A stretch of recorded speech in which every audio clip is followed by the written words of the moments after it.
ក្នុងចិត្តរៀបរាប់ងើយរឿងពិតជីវិតពលករចេញពីស្រុកខ្មែរព្រោះតែខ្លួនក្រធ្វើជាងអើយកម្មករនៅឯស្រុកគេឃ្លាតមកច្រើនឆ្នាំចិត្តចាំអើយត្រឡប់វិលជួបងើយម៉ែពុកអ្នកមានគុណទ្វេអកុសលកម្មមិនបានវិលវិញទេនៅឯស្រុកគេកូនត្រូវមរណាងើយចង់គៀងក្នុងខ្យល់សល់តែផ្សែងភ្លើងចាំងដៃចាំងជើងផ្ញើជូនគ្រួសា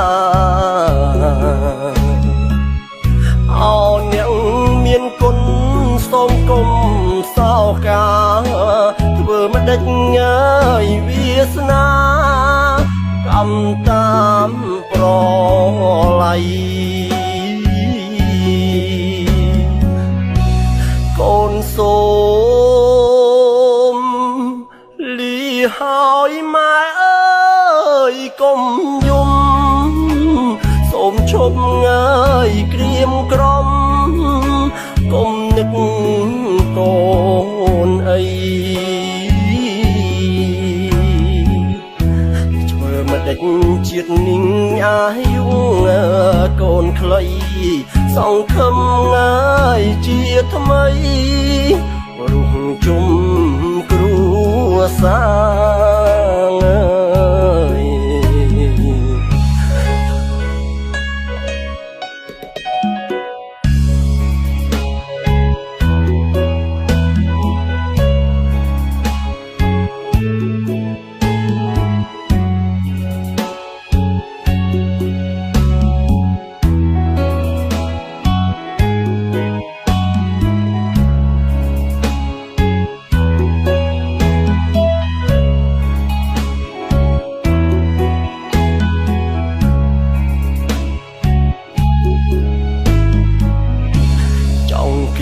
ក្នុងខ្យល់សល់តែផ្សែងភ្លើង